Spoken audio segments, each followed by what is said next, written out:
Le module de chimie des électrolytes comporte en effet 4 chapitres principaux.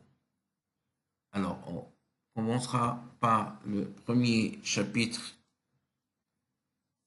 qui s'intitule les électrolytes. Alors, les électrolytes, ça, bien sûr, c'est un chapitre que vous avez plus ou moins vu certaines parties en S1, en S2, pardon. Et on va le compléter, bien sûr, en S3.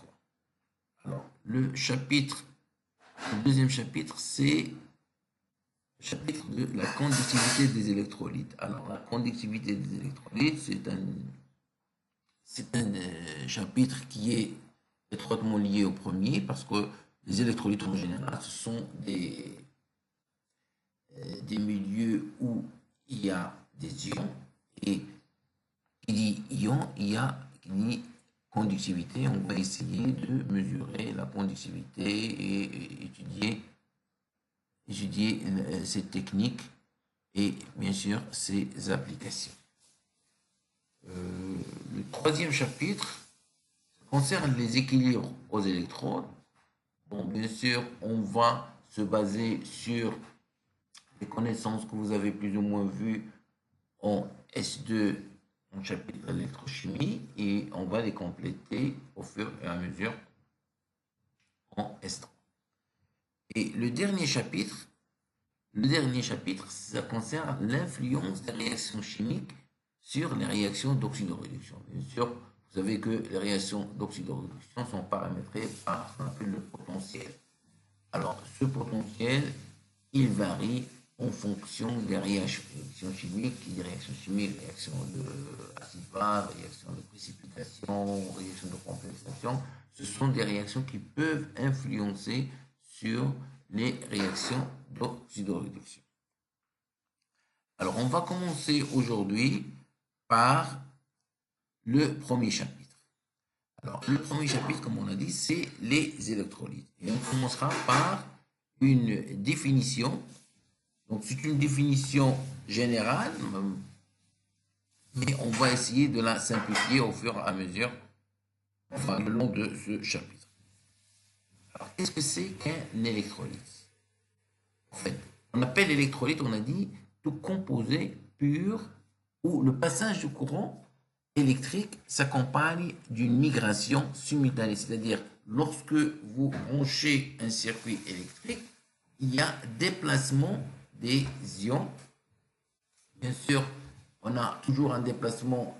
Il y a les cations, c'est-à-dire les ions positifs vont se déplacer vers le pôle négatif. Et inversement, vous avez les anions qui vont se déplacer vers le côté positif. Alors, bien sûr, si on veut simplifier un petit peu ce que c'est qu'un électrolyte, en fait, un électrolyte, c'est un milieu où il y a des charges, c'est-à-dire des ions. On peut parler en général des ions. Et ces ions, bien sûr, ils vont se déplacer lorsque vous appliquez, bien sûr, un courant électrique. Alors, dans les électrolytes, on peut avoir, bien sûr, un électrolyte, on peut avoir une dissociation complète d'un électrolyte, on peut avoir une dissociation partielle, si vous voulez. Alors, c'est pratiquement ce qu'on a vu en S2. On parle, par exemple, des acides forts. Les acides forts, bien sûr, si on prend le cas de HCl, HCl, c'est un acide fort, lorsqu'il se dissocie, il va se donner du Cl- plus H3+, et c'est une réaction totale. Alors, qu'est-ce qu'il a produit? Il a produit des H3+, il a produit des Cl-, donc ces ions, ce sont des ions. Donc là, il s'agit d'un électrolyte. Alors, mais cet électrolyte, on appelle un électrolyte fort. De la même manière qu'on appelle par exemple un acide fort ou une base forte. Donc, un électrolyte en général, c'est un composé qui va donner des ions. On appelle électrolyte fort lorsque sa dissociation est complète. Je vais donner ici un exemple. Comme exemple, comme j'ai dit, on peut citer par exemple des acides forts comme HCl, HNO3, ou bien des bases fortes, KNO3, OH. Mais on peut avoir aussi des sels. Des sels, par exemple, comme KCl ou bien NaCl ou bien KNO3. Ça, ce sont des électrolytes qui sont totalement dissociés dans l'eau. Deuxième type d'électrolyte, c'est ce qu'on appelle les électrolytes faibles. Donc, de la même manière qu'on avait défini l'année dernière les acides faibles, les bases faibles, c'est de la même manière, là, on va appliquer le même raisonnement, c'est-à-dire un électrolyte qui se dissocie partiellement, c'est-à-dire qu'on a un équilibre. Là, il s'agit d'un électrolyte faible. Alors, bien sûr, là, vous avez plus ou moins vu des acides faibles, des bases faibles, mais là, on va parler plus général. Encore, on va dire qu'on a par exemple des HNO2, c'est ce qu'on appelle l'acide nitreux. Ça, c'est un acide faible. Donc, il faut différencier par rapport à H3 qui est un acide fort. Le NH4OH, le NH4OH, donc c'est une base qui est faiblement dissociée. Et on peut avoir aussi un sel comme le AgCl. AgCl, en fait, c'est un sel qui est très peu soluble. Donc, lorsque vous mettez une quantité de AgCl, donc il ne va pas être totalement dissocié, mais il va être partiellement dissocié. Alors, comme remarque, alors bien sûr, ça c'est une remarque. Parce que le programme de cette année, on va travailler sur des électrolytes en utilisant comme solvant l'eau. C'est-à-dire qu'on va utiliser des ions, des cations et des anions, mais qui sont solubilisés, bien sûr, dans l'eau. Alors, il y a un type d'électrolyte qu'on appelle les sels fondus. Alors, en fait, les sels fondus, c'est quoi? Les sels fondus, il s'agit par exemple d'un certain nombre de sels qui ont des températures de fusion qui sont plus ou moins basses. Par exemple, si je prends par exemple le Na2HPO4, ça c'est un sel, mais ils font à une température plus ou moins basse, c'est-à-dire 243. Alors, ce composé, lorsque on travaille à une température qui est supérieure à 243, là on va le trouver sous forme liquide. Et lorsqu'il est sous forme liquide, là il s'agit d'ions. On va avoir des ions Na+, et des ions HPO4, ici dans notre cas, HPO4 de moins.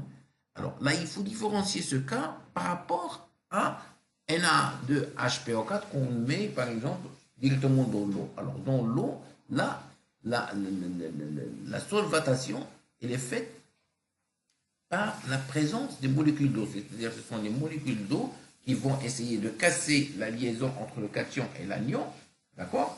Et ils vont entourer le cation d'un côté, entourer l'anion d'un côté, on va avoir des ions hydratés, mais dans le cas, par exemple, de ces fondus, là, on n'a pas le droit, c'est tout simplement des ions qui sont indépendants. Vous avez le Na+ d'un côté, le HPO4 de moins d'un côté, mais il n'y a pas d'eau, c'est-à-dire ils sont libres.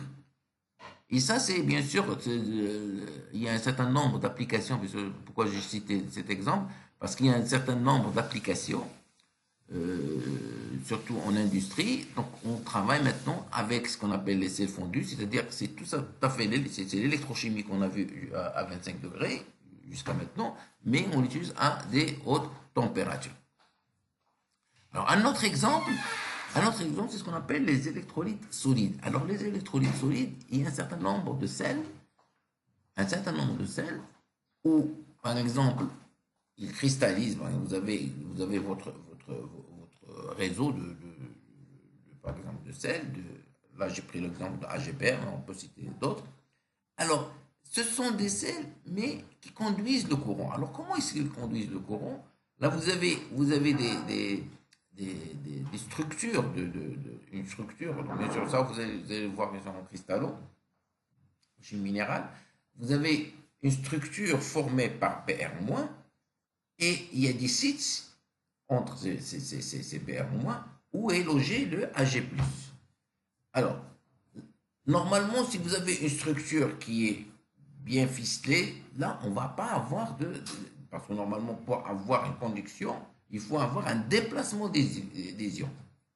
Mais donc, si vous avez une structure bien finie, là, on n'aura pas, parce que normalement, pour se déplacer, un cation, pour se déplacer à une position, il faut qu'il trouve une position vide.